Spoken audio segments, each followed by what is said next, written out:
یہ اللہ کی رحمتوں کا موسم بہار ہے اور اہل ایمان کے لیے کرم نوازیوں، رحمات، برکات اور انوار کا لوٹ سیل میلہ ہے، جس میں گناہ گاروں کی بخشش و مغفرت کا ساماں ہوتا ہے اور اللہ ماہ صیام کی ہر شب کو گناہ گار جہنم کی آگ سے آزاد فرماتا ہے۔ یہ بابرکت مہینہ اپنے دامن میں اتنی برکتیں لیے ہوئے جلوہ گر ہوتا ہے کہ رسول کریم صلی اللہ علیہ وآلہ وسلم نے ارشاد فرمایا، اگر لوگوں کو پتہ چل جائے کہ رمضان میں کیا ہے تو وہ آرزو کریں کہ پورا سال ہی رمضان رہے۔ اتنی برکتیں اور اتنی رحمتیں اللہ نے اس مبارک مہینے کے دامن میں ڈال دی ہیں۔ میں نے جو آپ کے سامنے آیت کریمہ تلاوت کی ہے، اس میں بھی اس مفہوم کو بیان فرمایا گیا کہ اے ایمان والو، تمہارے اوپر روزے فرض کیے گئے ہیں جس طرح تم سے پہلوں پہ فرض کیے گئے تھے۔ یا ایھا الذین آمنوا کتب علیکم الصیام کما کتب علی الذین من قبلکم۔ کیوں فرض کیے گئے؟ وجہ کیا ہے؟ لعلکم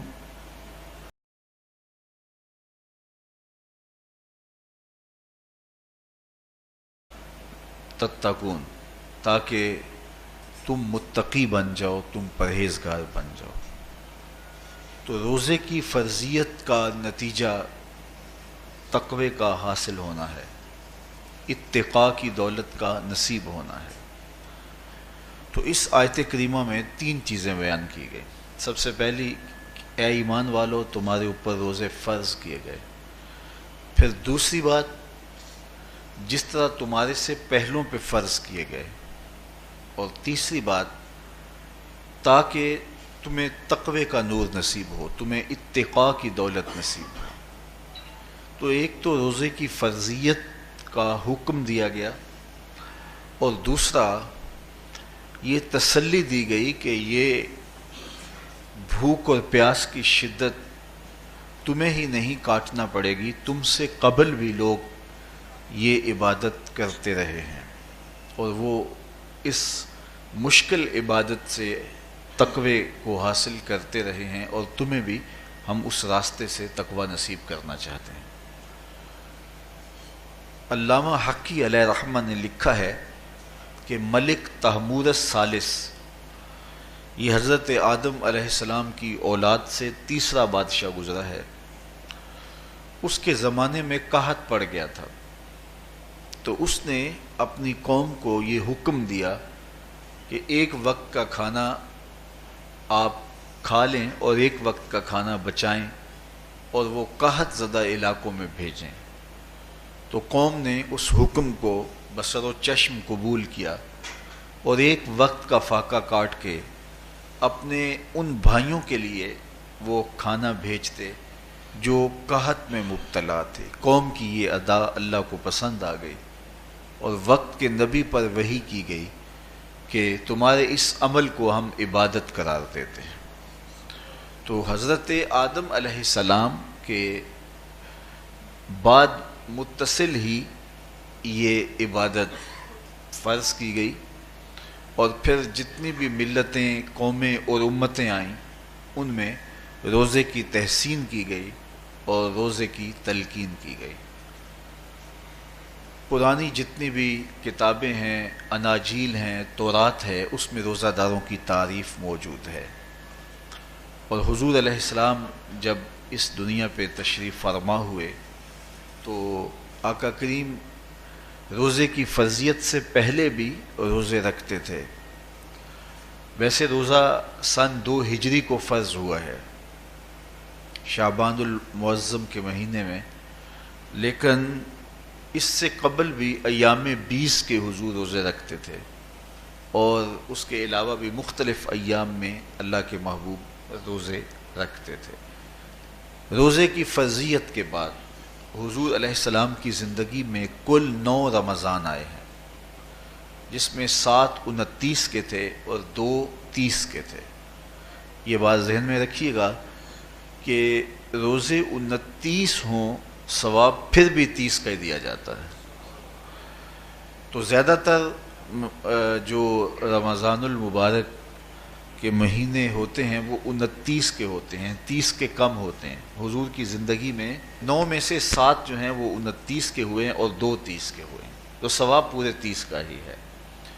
بعض لوگوں کو زیادہ ہی مسئلہ ہوتا ہے، 29 ہو جائیں تو یہ اللہ کا کرم ہے کہ روزہ رکھنا بھی نہیں پڑا اور 30ویں کا ثواب بھی مل گیا، لیکن وہ شور مچا دیتے ہیں کہ یہ روزہ کھا گئے ہیں۔ میرا نہیں خیال کہ کسی کو اپنے ذمے اتنی بڑی امت کا بوجھ لینے کی پریشانی ہو اور وہ خام خواہ ایک روزے کے لیے پوری امت کا بوجھ اپنے کندھوں پہ ڈال لے۔ تو 29 روزے ہوں یا 30 ہوں، اللہ ثواب پورے 30 کا ہی عطا کرتا ہے۔ روزہ اللہ تعالیٰ جل شانہ کی رضا اور اس کی محبت کے حصول کا ذریعہ ہے، اور اس کا عملی نتیجہ جو اس آیت کریمہ میں بیان کیا گیا وہ تقوی ہے۔ لعلکم تتقون، روزہ اس لیے فرض کیا گیا کہ تمہیں تقوی نصیب ہو جائے، اتقاء کی دولت نصیب ہو۔ اب سوال یہ ہے، کیا تقوی بھوک اور پیاس سے حاصل ہوتا ہے؟ پیاس کاٹنے سے، بھوک کاٹنے سے کیا تقوی نصیب ہو جاتا ہے؟ صبح سے لے کر شام تک روزہ رکھنے کی تلقین کی گئی۔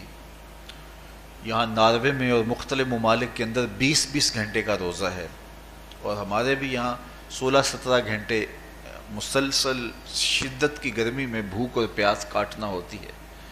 تو اتنا طویل دورانیہ جو بھوک اور پیاس کاٹی ہے، اس کا مقصد رزق بچانا نہیں ہے، بلکہ وَيُزَادُ فِيهِ رِزْقُ الْمُؤْمِنِ، ماہ سیام میں مومن کا رزق بڑھ جاتا ہے۔ آپ اپنا بجٹ دیکھ لیجئے، باقی مہینوں کی نسبت ماہ سیام میں آپ کے اخراجات زیادہ ہوتے ہیں اور کشادگی ہوتی ہے۔ تو یہ کوئی خوراک بچاؤ مہم نہیں ہے، بلکہ رزق تو بڑھ جاتا ہے، لیکن اس کے باوجود 20 گھنٹے، 17 18 گھنٹے پیاس اور بھوک کاٹنا، اس کا کوئی مقصد ہے تو وہ مقصد قرآن نے بیان کیا کہ اس کے نتیجے میں تمہیں اتقاء کی دولت ملے گی، تمہیں تقوی کا نور نصیب ہوگا۔ سوال یہ کھڑا ہوا، کیا بھوک اور پیاس کاٹنے سے تقوی مل جاتا ہے؟ تو اس کو سمجھنے کے لیے ایک مختصر تمہید سمجھنا ہوگی، اور وہ یہ کہ ہمارے 2 دشمن ہیں جو ہمیں جادہ مستقیم سے ہٹانے کے لیے دن رات کوشاں ہیں، ایک شیطان اور دوسرا نفس۔ یہ 2 دشمن ہیں جو ہماری متاع عمل، ہمارا خلوص، ہماری للہیت، ہمارا باطن لوٹنے کے لیے ہر وقت مستعد اور فعال رہتے ہیں۔ اب ان 2 دشمنوں سے ہمارے تنہا ناتواں وجود کا مقابلہ ہے، اور ان میں سے جو بڑا دشمن ہے وہ نفس ہے، کیونکہ شیطان نے جب انکار سجدہ کیا تو ہم تو یہ کہتے ہیں کہ ہمیں شیطان نے بہکا دیا، لیکن شیطان نے جب انکار سجدہ کیا اور خود بہک گیا تو اس وقت کوئی دوسرا شیطان تو نہیں تھا جس نے شیطان کو بہکایا، وہ نفس تھا جس نے شیطان کو شیطان بنایا۔ اس نے اندر سے کہا انا خیر منہ، میں بہتر ہوں۔ تو یہ انانیت جو تھی، انا خیر منہ، اس نے اس کو بہکایا۔ تو شیطان کو شیطان بنانے والا نفس ہے، تو نفس شیطان سے بھی بڑا دشمن ہے۔ ایک بزرگ تھے، وہ ساری زندگی اپنی زبان پہ انا کا لفظ نہیں آنے دیتے تھے۔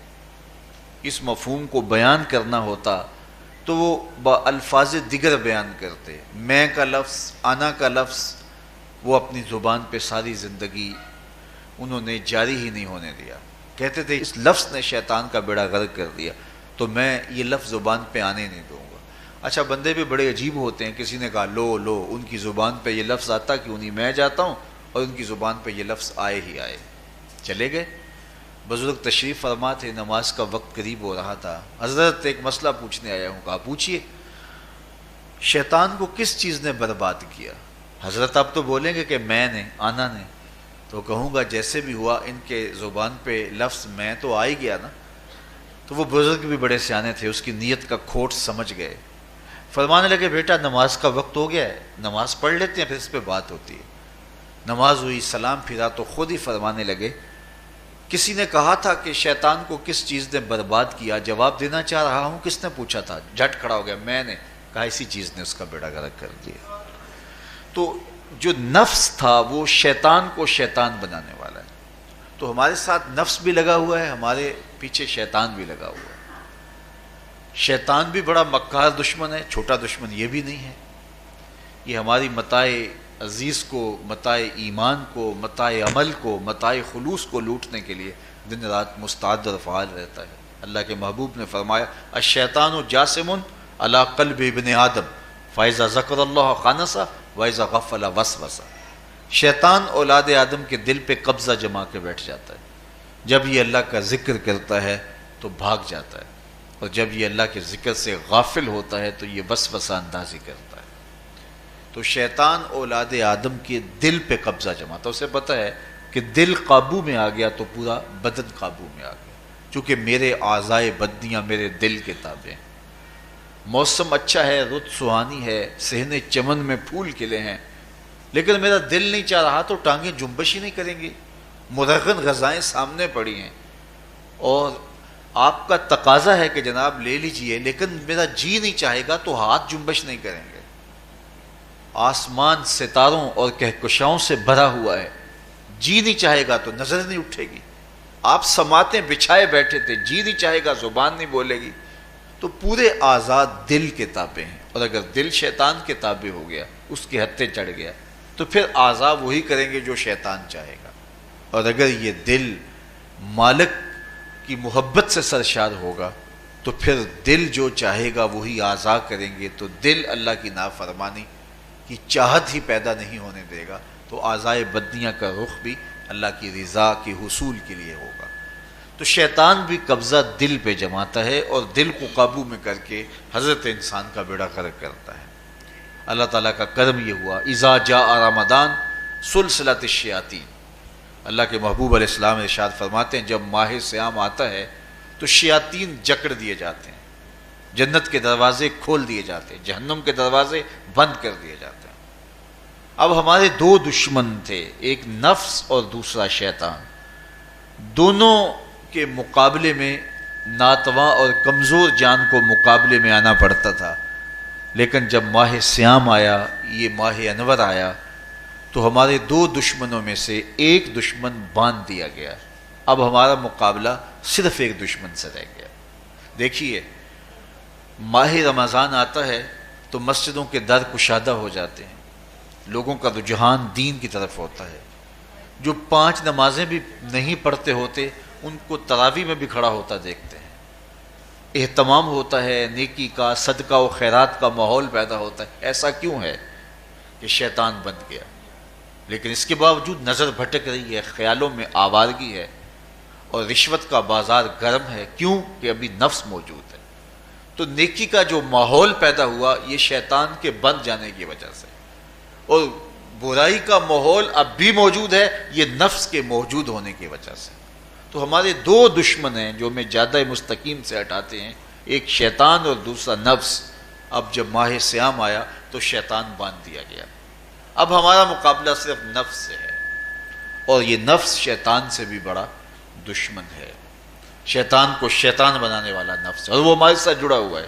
ماہ صیام میں شیطان تو بند گیا لیکن نفس نہیں بندھا.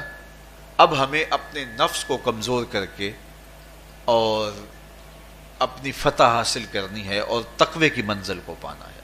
اب شیطان تو اللہ نے باندھ دیا، اب نفس کو کیسے باندھے؟ تو آئیے نفس کی بندش کیسے ہوگی یہ کسی ایکسپرٹ سے پوچھیں گے کہ یہ کیسے اس کو باندھیں گے، اس کو کیسے قابو میں کریں گے. تو کسی ایسے شخص سے پوچھیں جو اس شعبے کا ماہر ہو. تو علامہ اقبال کے مرشد ملا جلال الدین رومی علیہ رحمہ کہتے آؤ تمہیں میں ایک معالج کا پتہ دیتا ہوں جو تمہیں اس بیماری کا علاج بتائے گا اور اس کی بندش کے طریقے بتائے گا۔ شیخ رومی علیہ رحمہ فرماتے ہیں ہفت شہر عشق را اتار گشت ما ہنوز اندر خم یک کوچام۔ عشق کے ساتوں شہر شیخ فرید الدین اتار گھوم چکے ہیں اور میرے جیسا شخص عشق کے پہلے شہر کی پہلی گلی کے کونے پہ کھڑا ہے۔ اب اندازہ کیے کہ جن کا پتہ حضرت ملا جلال الدین رومی دے رہے ہیں وہ کس بلند مرتبے پہ فائز المرام ہے۔ فرمایا کہ وہ عشق کے ساتوں شہر گھوم چکے ہیں اور میں پہلے شہر کی پہلی گلی کی نکر پہ کھڑا ہوں۔ اب شیخ فرید الدین علیہ رحمہ سے پوچھئے کہ شیطان تو بند گیا، اب نفس کا وبال ہمارے اوپر پڑ رہا ہے اور ہم اس کے باوجود ماہ صیام کے اندر گناہوں میں منہمک ہیں، تو ہمیں بتایا جائے کہ اس نفس کا علاج کیسے کیا جائے، ہمیں آپ کا پتہ بتایا گیا ہے۔ تو شیخ فرید الدین اتار بولے نفس نتواں کشت الا باسے چیز بات گوئم یاد گیرش اے عزیز۔ نفس نہیں مرتا لیکن اگر تین اسلحے تیرے پاس ہوں تو یہ ٹھہر بھی نہیں سکتا۔ وہ تین اسلحے کون سے ہیں؟ خنجر خاموشی و شمشیر جو، نیزائے تنہائی و ترک ہجو۔ خاموشی کا خنجر، بھوک کی تلوار اور تنہائی کا نیزہ، یہ تین اسلحے ایسے ہیں اگر تو یہ لے کر کے نفس پہ ٹوٹ پڑے تو پھر نفس کا مقابلہ تیرے لیے آسان ہوگا۔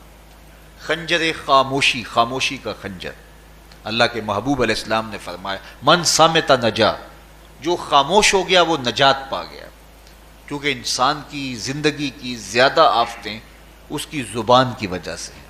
آپ اپنے گناہوں کا اور میں اپنے گناہوں کا اگر احتساب کروں تو ہمیں سب سے زیادہ گناہ زبان کے ملیں گے۔ آنکھیں بھی گناہ کرتی ہیں، ہاتھ بھی گناہ کرتے ہیں، پاؤں بھی گناہ کرتے ہیں، لیکن سب سے زیادہ گناہ زبان کرتی ہے۔ جھوٹ بھی بولتی ہے، غیبت بھی کرتی ہے، شکوہ بھی کرتی ہے، گالی سب و شتم اور کیا کچھ زبان کے گناہ ہیں۔ اسی لیے اللہ کے محبوب نے فرمایا جو تمہارے دو جبڑوں کے درمیان ہے یعنی زبان اور دو ٹانگوں کے درمیان ہے تمہاری پارسائی کی جگہ، تم ان دو چیزوں کی مجھے ضمانت دے دو، میں محمد تمہیں جنت کی ضمانت دے دیتا ہوں۔ تو انسان کے سب سے زیادہ گناہ زبان کے ہیں اور اس کی پارسائی کی جگہ کے۔ تو اس لیے میرے حضور نے فرمایا من صمت نجا، جو خاموش ہو گیا وہ نجات پا گیا۔ خنجر خاموشی، خاموشی کا خنجر نفس کشی کا ایک مؤثر ذریعہ ہے۔ اور دوسری بات وشمشیر جو، اور بھوک کی تلوار، تو بھوک سے نفس کا مقابلہ کیا جا سکتا ہے، بھوک کی تلوار سے نفس کا سر کاٹا جا سکتا ہے۔ اللہ کے محبوب کا فرمان سنیے یا معاشر الشباب من استطاع منکم الباء فلیتزوج فإنہ اغض للبصر واحسن للفرج فمن لم یستطع فعلیہ بالصوم فإنہ لہ وجاء۔ اے جوانوں کے گروہ، تم میں سے اگر کوئی نکاح کرنے کی طاقت رکھتا ہے تو وہ دیر نہ کرے، فی الفور نکاح کر لے، یہ نظر کا اور پارسائی کا محافظ ہے۔ لیکن اگر تم میں سے کوئی نکاح کرنے کی فی الحال پوزیشن میں نہیں ہے تو وہ کثرت کے ساتھ روزے رکھے۔ روزے قاطع شہوات ہیں، تو بھوک سے نفس کو جو ہے وہ روکا جا سکتا ہے، اس کو لگام ڈالی جا سکتی ہے۔ تیسری بات نیزہ تنہائی، تنہائی کا نیزہ، تو فرمایا گیا کہ العافیت فی العزلہ، کہ تنہائی کے اندر ہی عافیت ہے۔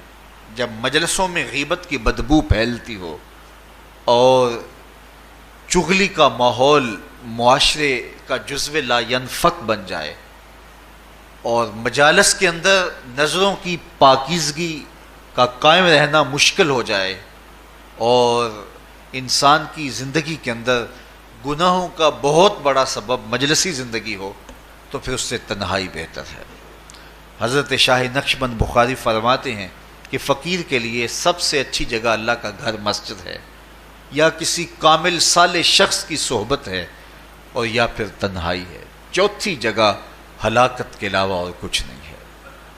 ہمیں اپنے کاروبار میں، اپنے معاملات میں، اپنی ملازمتوں میں جانے کی تلقین کی گئی تو وہاں یہ تلقین کی گئی کہ دیر سے جاؤ جلدی واپس آ جاؤ، اور مسجد میں جاتے ہوئے تلقین کی گئی کہ جلدی جاؤ اور دیر سے واپس آؤ۔ لیکن ہم مسجد کے دروازوں پہ جب دور موجود میں رش دیکھتے ہیں کہ لوگ بہت جلدی نکلنا چاہتے ہیں، حتیٰ کہ کندھوں سے کندھے ٹکرا رہے ہوتے ہیں کہ جلدی سے باہر نکل جائیں، حالانکہ وہ عافیت کی جگہ ہے، 2 منٹ زیادہ بھی ہو جائیں تو کوئی حرج نہیں ہے۔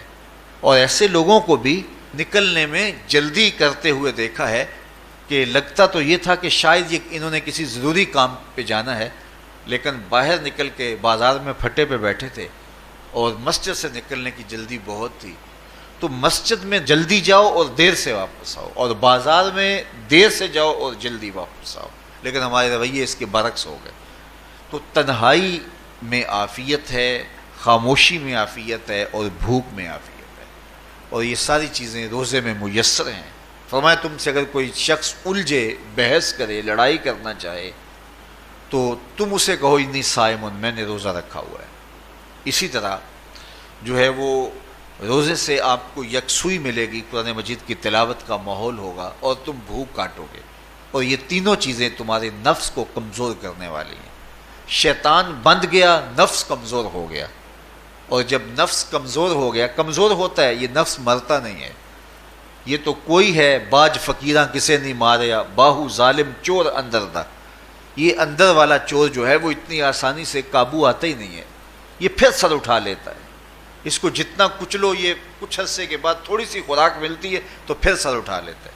حضرت بایزید بستامی کہتے ہیں میں نے اپنے نفس کو ایک دن کہا کہ میں تجھے خوراک بھی نہیں دیتا اور تو پھر بھی موٹا تازہ ہے، تو میرے نفس نے مجھے کہا کہ اے بایزید جب تم بازار سے گزرتے ہو تو لوگ انگلیاں اٹھا اٹھا کہتے ہیں یہ بایزید جا رہا ہے، یہ بایزید جا رہا ہے، تو مجھے میری غذا اور خوراک اس سے مل جاتی ہے۔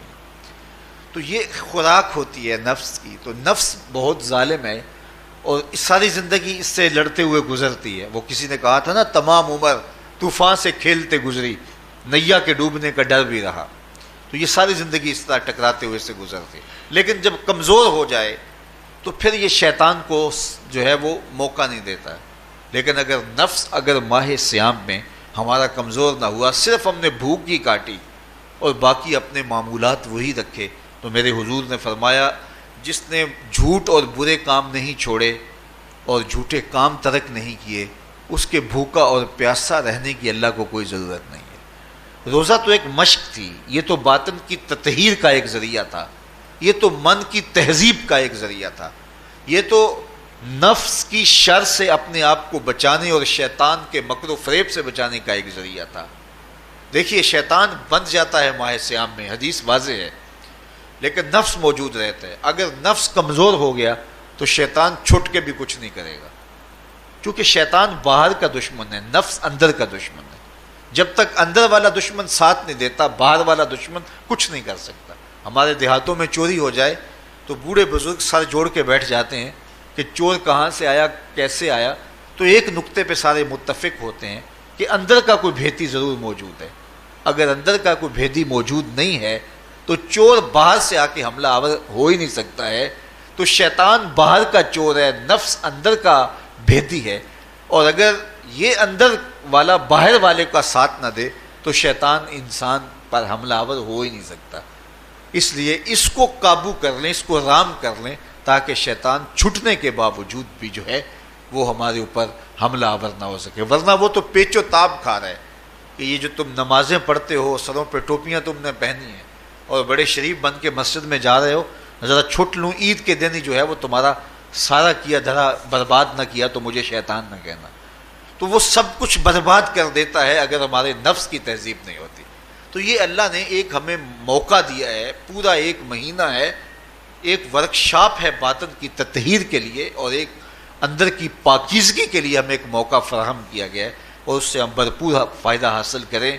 قرآن مجید کی کثرت کے ساتھ تلاوت، صلاۃ التراویح میں شمولیت، اور خاموشی کا اختیار کرنا، اور جو ہے وہ اللہ کے ذکر فکر کی طرف متوجہ رہنا اور بھوک کاٹنا، اس کا عملی نتیجہ یہ ہوگا کہ اتقاء کی دولت نصیب ہوگی۔ دیکھیے ماہ صیام میں ہمیں ان کاموں سے بھی روک دیا گیا جو کہ کام جائز تھے، کھانا پینا اور جو ہے وہ اپنی منکوحہ سے جنسی تعلق، یہ تو وہ امور تھے کہ جو جائز تھے، مشروع تھے، لیکن اوقات روزہ میں ان جائز کاموں سے بھی ہمیں روک دیا گیا۔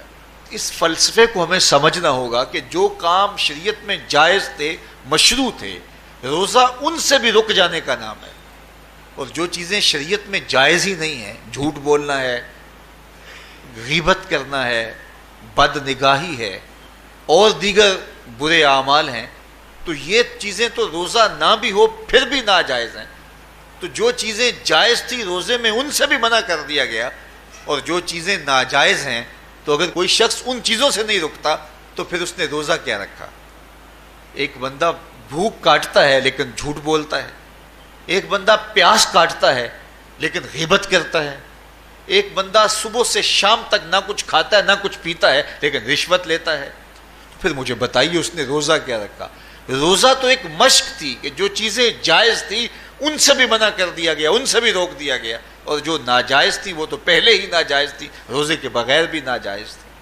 تو اس لیے روزہ ایک مشق ہے، ہمارے سامنے مرغن غذا موجود ہے، ہمارے پاس سامنے ٹھنڈا مشروب موجود ہے، اور ہمیں مشق کرنے کی تلقین کی گئی کہ تمہیں بھوک ہے، شدت کی پیاس ہے، لیکن صبر کر کے دکھاؤ تم نہیں لوگے، یہ تمہاری مشق ہے۔ تو پھر جو حرام ہوگا، اللہ کی طرف سے ممنوع ہوگا، تو اس کو تم کس طرح لوگے جب تمہاری یہ مشق ہو چکی؟ لیکن ہم اس مشق کے اندر ہی جب ان سے نہیں رکیں گے تو پھر ہمارا روزہ ہی نہیں ہوگا، پھر بھوک اور پیاس کاٹنے کے علاوہ کچھ نہیں ہوگا۔ بہت سارے روزہ دار ایسے ہیں جن کا روزہ سوائے بھوک اور پیاس کاٹنے کے کچھ نہیں ہے۔ اس لیے جن چیزوں سے اللہ نے منع کیا ہے ان سے تو رکنا ہی رکنا ہے، جو چیزیں مشروع ہیں ان سے وقتی طور پہ روکا گیا تو ان سے بھی روک کر کے روزے کی تکمیل کی جائے۔ اچھا، روزے میں ایک اور چیز ہے کہ ہمارے صوفیاء مراقبہ کر کے ایک دولت پاتے ہیں، اور وہ کیا کہ اللہ دیکھ رہا ہے۔ وہ مراقبے میں بیٹھ جاتے ہیں اور اس تصور میں ڈوب جاتے ہیں کہ میرا اللہ مجھے دیکھ رہا ہے، اور یہ یقین اپنے اندر اتارتے رہتے ہیں۔ اس کا نتیجہ یہ ہوتا ہے کہ پھر گناہ کرنا مشکل ہو جاتا ہے۔ یہ تصور جب بندے کے ساتھ جڑ جاتا ہے کہ میرا اللہ مجھے دیکھ رہا ہے۔ ماہ سیام میں یہ دولت اللہ بانٹ دیتا ہے۔ جو مراقبے سے صوفیاء حاصل کرتے ہیں، اللہ تعالیٰ اس دولت کو اہل ایمان پہ چھڑک دیتا ہے۔ کڑکتی دھوپ، برستی گرمی، زبان کانٹا، ہونٹ خشک، ٹھنڈا پانی دستیاب، دروازہ مقفل، کوئی دیکھنے والا بھی نہیں ہے، لیکن بندہ ایک گھونٹ بھی نہیں پیتا، وضو کرتے بھی احتیاط کرتا ہے کوئی قطرہ حلق سے نیچے نہ اتر جائے، کیوں کہ میرا اللہ مجھے دیکھ رہا ہے۔ جو چیزیں صوفیاء کو مراقبے سے نصیب ہوتی ہیں، ماہ سیام میں اللہ اس دولت کو بانٹ دیتا ہے، چھڑک دیتا ہے، بارش کی طرح وہ دولت برستی ہے، اور یہ تصور ہمارے ساتھ جڑ جاتا ہے کہ میرا اللہ مجھے دیکھ رہا ہے۔ ہم پانی نہیں پیتے، اللہ دیکھ رہا ہے، مرغن غذائیں موجود ہیں کہ اللہ دیکھ رہا ہے۔ تو میں یہ پوچھتا ہوں کہ ہم کھانا نہیں کھاتے کہ اللہ دیکھ رہا ہے، ہم پانی نہیں پیتے کہ اللہ دیکھ رہا ہے، لیکن جب رشوت لے رہے ہوتے ہیں اللہ اس وقت نہیں دیکھتا؟ جب نظر بھٹک رہی ہوتی ہے اللہ اس وقت نہیں دیکھتا؟ جب خیال بہک رہا ہوتا ہے اللہ اس وقت نہیں دیکھتا؟ جب سوچوں میں آوارگی آتی ہے اللہ اس وقت نہیں دیکھتا؟ تو یہ صرف وہ کھانے اور پینے کو ہی دیکھ رہا ہے، باقی امور زندگی کو نہیں دیکھ رہا، اور وہ کیا صرف رمضان میں دیکھتا ہے، غیر رمضان میں نہیں دیکھتا؟ تو یہ جو نور اترا تھا ماہ سیام میں، اس کو اپنے اندر اگر جذب کر لیا جائے تو زندگی سنور جاتی ہے۔ جو مراقبوں سے حاصل ہوتا تھا ماہ سیام میں، وہ میںہ کی طرح برسا، اور ہم اس کے اپنے اندر سمولیں، جذب کر لیں، تو نتیجہ یہ ہوگا کہ ہماری زندگی نور نہ لا نور ہو جائے گی۔ اور یہ تصور جب انسان کی زندگی میں جم جائے تو یہ گناہوں سے روکنے کا مؤثر ذریعہ ہے کہ میرا اللہ مجھے دیکھ رہا ہے۔ مجھے بتائیے اس سے بڑا ہیجان انگیز بھی کوئی منظر ہو سکتا ہے کہ حسن کی پتلی ہے، اور جو ہے وہ اس کی ایک ایک ادا اور اشوے سے قیامتیں پھوٹتی ہیں، اور وہ خود جناب یوسف کے سامنے اپنے حسن کو پیش کر رہی ہے، ساتوں دروازے بھی مکفل ہیں، بت کے اوپر بھی کپڑا ڈال لیا، اور زلیخا حضرت یوسف کو خود کہہ رہی ہے تالک یوسف اب تو آ جاؤ نا، ذرا آنکھ اٹھا کے میرے جلوے دیکھو۔ لیکن جناب یوسف کیا بولتے ہیں؟ قال معاذ اللہ، میں اللہ کی پناہ میں آتا ہوں۔ کہا تو 7 دروازے بند کر کے لوگوں کی نظروں سے چھپ گئی، اور موٹا کھیس ڈال کے اپنے زوم میں اپنے اس جھوٹے خدا سے بھی شرم کرتی ہے اور اس سے چھپ گئی، میں اس خدا سے حیا کیوں نہ کروں جو 7ویں کوٹھڑی میں بھی دیکھ رہا ہے۔ پھر اتنی روشنیاں برسی، اتنا یقین برسا کہ گناہ کیا، گناہ کا تصور بھی محال ہو گیا۔ تو مجھے بتائیے کتنا ہیجان انگیز منظر تھا جب حسن قدموں میں بچھنے کے لیے خود بے تاب تھا، اور حضرت یوسف جوان رانا ہیں، جوانی اور شباب پورے باقپن پہ ہے، اور ادھر حسن مچل مچل کے قدموں میں بچھ رہا ہے، لیکن یہ جذبہ کہ میرا اللہ مجھے دیکھ رہا ہے ایسی رکاوٹ بنتا ہے، قال معاذ اللہ، کہا میں اللہ کی پناہ میں آتا ہوں۔ تو یہ یقین جب بندے کے ساتھ جڑ جاتا ہے کہ میرا اللہ مجھے دیکھ رہا ہے، تو پھر انسان کے لیے گناہ سے بچنا کوئی مشکل نہیں ہوتا۔ گھر میں فاقے ہوں، مشکل میں بندہ پھنسا ہو اور اس کو رشوت مل رہی ہو، تو پھر اپنا ہاتھ روکنا بڑا مشکل ہوتا ہے، بلکتے بچوں کا خیال آتا ہے۔ لیکن جب یہ خیال ہو کہ میرا رب میرا رازق ہے اور میرے اس عمل کو دیکھ رہا ہے، تو پھر بندہ اس کو پرے کا کی حیثیت بھی نہیں دیتا، اور جب وہ پاؤں کی ٹھوکر پہ بھی نہ رکھے تو پھر اللہ فرماتا ہے وَيَرْزُقُهُ مِنْ حَيْثُ لَا يَحْتَسِبُ، تو یہ کر کے دیکھ میں تجھے وہاں سے رزق دوں گا جہاں سے تجھے گمان بھی نہیں ہوگا۔ تو اپنے یقین کو کھڑا کر کے دیکھ، میرے اوپر اعتماد کر کے دیکھ۔ میرے حضور نے فرمایا اللہ پر توکل کرنے کا جو حق ہے اگر تم ادا کرو، وہ تمہیں ایسے رزق دے جیسے پرندوں کو عطا کرتا ہے۔ صبح گھر سے نکلتے ہیں خالی پیٹ ہوتے ہیں، ہمیں تو پتہ ہے دفتر میں جانا ہے، ہمیں تو پتہ ہے دکان پہ جانا ہے، ہمیں تو پتہ ہے فیکٹری میں جانا ہے، ہمیں تو پتہ ہے کہ ہم نے فلاں جگہ جا کے دہاڑی لگانی، لیکن ان کا کوئی کاروبار نہیں ہوتا، کوئی فیکٹری نہیں ہوتی۔ جدھر جی آیا صبح جو ہے وہ اڑان بھر دی، بند توکل پنچھی اڑ دے، خرچ نہ پلے زیرا ہو، نہ کوئی راس ہے نہ کوئی کاروبار ہے، لیکن کبھی ایسا نہ ہوا کہ شام کو خالی پیٹ آئے ہوں۔ تو کہا اگر تم اللہ پہ توکل کر لو، وہ بھی تمہیں ایسے رزق دے جیسے پرندوں کو رزق عطا کرتا ہے۔ پرندوں میں سے ایک پرندہ ہے ہنس، یہ سچے موتی کھاتا ہے، اور آپ پنساری کے پاس موتی لینے جائیں تو ہزاروں روپے تولے کے ماشے کے حساب سے آپ لیں تو پھر بھی آپ سوچتے ہیں کہ پتہ نہیں یہ خالص دیے یا نہیں دیے۔ وہ اتنے نایاب اور کامیاب ہیں کہ آپ ماشوں اور تولوں میں خریدتے ہیں اور پھر بھی آپ کو شک رہتا ہے کہ یہ خالص ہیں یا کہ نہیں۔ اور ہنس کھاتا ہی وہ ہے، اور دنیا پر ایک نہیں لاکھوں کروڑوں ہنس ہیں، اور روزانہ صبح و شام کھاتے ہیں اور پیٹ بھر کے کھاتے ہیں، اور اللہ انہیں روز عطا بھی کرتا ہے۔ تو یہ مالک وہ ہے، رازق ہے۔ جب اس پہ توکل اور اس پہ یقین پیدا ہو جاتا ہے تو پھر مشکل نہیں رہتا، پھر آسانی پیدا ہو جاتا ہے۔ تو روزوں میں اللہ تعالیٰ یہ یقین دیتا ہے کہ وہ مجھے دیکھ رہا ہے، بندہ یہ تیقن پیدا کر لیتا ہے کہ میرا اللہ مجھے دیکھ رہا ہے۔ بعض کا چھوٹے بچے روزہ رکھ لیتے ہیں تو مائیں بے چین ہو جاتی ہیں، جب دوپہر کے وقت پھول جیسے بچے کملا جاتے ہیں تو مائیں انہیں بند کمرے میں کوئی کھانا یا کوئی ٹافی یا کوئی اور چیز یا چاکلیٹ دیتی ہیں کہ بیٹے یہ کھا لو، تو وہ بچے نہیں کھا رہے ہوتے تو مائیں کہتے ہیں پتر کھا لو، کوئی نہیں دیکھ رہا، تو وہ بچے بھی کہتے ہیں اللہ دیکھ رہا ہے۔ تو وہ جو صوفیاء کو مراقبوں سے ملتا ہے وہ ایک بچے کو بھی نصیب ہو رہا ہے کہ میرا اللہ مجھے دیکھ رہا ہے۔ یہاں ایک اور بھی تسلی ہے، ہم ہزار گناہ گار سہی، ہم ہزار سیاہ کار سہی، لیکن ہمارا رب پہ کتنا یقین ہے رمضان میں پتہ چلتا ہے کہ اس ذات پہ ہمارا کتنا تیقن ہے، کتنا یقین ہے، جس کو دیکھا نہیں، چھوا نہیں، بات نہیں ہوئی، جو تصور خیال کی حدود سے بھرا ہے، اتنا یقین ہے کہ ہم پانی نہیں لیتے، کھانا نہیں لیتے کہ میرا اللہ مجھے دیکھ رہا ہے۔ کاش کہ اس کو ہم اپنی پوری زندگی میں پھیلا لیں، اور اس کو زندگی میں جب ہم طاری کر لیں گے تو پھر گناہ کرنا محال اور ناممکن ہو جائے گا، اور زندگی نور علی نور ہو جائے گی، اور یہی تقوی کا حصول ہے۔ تو فرمایا اے ایمان والو، تمہارے اوپر روزے فرض کر دیے گئے جس طرح تم سے پہلوں پہ فرض کیے گئے تھے، لعلکم تتقون، تاکہ تم متقی بن جاؤ، تاکہ تم پرہیزگار بن جاؤ۔ حضرت سلمان فارسی رضی اللہ تعالی عنہ سے مروی ہے کہ جب شعبان کی 29 تاریخ ہوتی تو اللہ کے محبوب ہمیں خطبہ ارشاد فرماتے، اس میں رمضان المبارک کے فضائل بیان کرتے اور کہتے تمہارے پاس ایک شہر عظیم عزت اور عظمت والا مہینہ آ رہا ہے، جس کا ہر دن باقی سال کے دنوں سے افضل ہے، جس کی ہر رات باقی سال کی راتوں سے افضل ہے، اور اس میں ایک رات ایسی ہے لیلۃ القدر جو 1000 مہینے سے بہتر۔ تو یہ اللہ تعالیٰ کی رحمتوں کا روپ ہے، رحمتوں کے دروازے کھول دیے جاتے ہیں، اور روزہ دار کا روزہ بالخصوص عصر کے وقت، شام کے وقت، پچھلے پہر، روزہ دار کے خالی معدے سے جو ایک بو اٹھتی ہے، مہک اٹھتی ہے، اللہ کو کستوری سے بھی زیادہ محبوب ہوتی ہے۔ اللہ اکبر. اور فرمایا للصائم فرحتان، فرحت عند فطرہ و فرحت عند لقاء ربہ. روزہ دار کے لیے دو خوشیاں ہیں.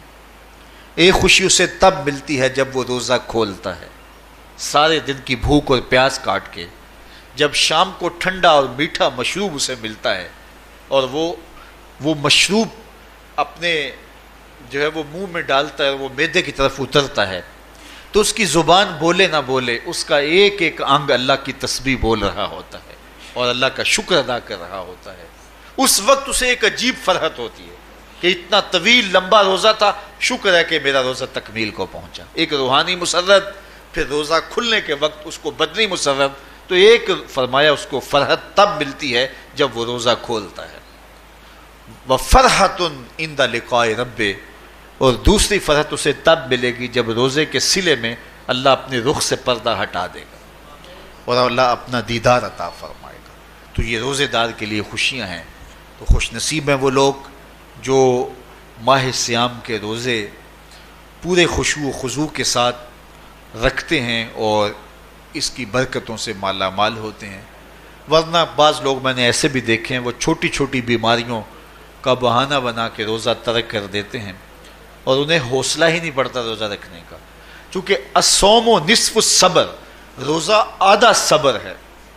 میں سمجھتا ہوں، میں شوگر کا مریض ہوں اور 4 سے 5 گھنٹے اگر مجھے کچھ کھانے کو نہ ملے تو میری طبیعت میں ایسا اضطراب اور بے چینی پیدا ہو جاتی ہے کہ میں گھر والوں سے الجھنے کی کیفیت میں بھی آ جاتا ہوں. لیکن ماہ صیام میں 20 گھنٹے بھی کاٹ لیتا ہوں، لیکن میری طبیعت پہ کوئی بوجھ اس لیے نہیں ہوتا کہ میں اللہ کی رضا کو اپنے ذہن کے ایک ایک گوشے میں رکھے ہوئے ہوتا ہوں. تو یہ آدھا صبر ہے، یہ صبر سکھاتا ہے. اور پھر روزے سے جب ہم بھوک کاٹتے ہیں تو غربا، مساکین، وہ لوگ جو بیچارے بھوک اور پیاس کاٹ کے زندگی گزارتے ہیں، ان کا بھی ہمیں خیال آتا ہے کہ ہمیں تو اپنے اختیار سے چند لمحوں کے لیے بھوک کاٹنی پڑی تو اس کی کلفت اور اس کی اذیت اتنی ہے. تو جو شخص مجبوری کی وجہ سے کاٹتے ہیں اور ان کے بلکتے بچے ان کے سامنے ہوتے ہیں تو پھر ان کا عالم کیا ہوگا.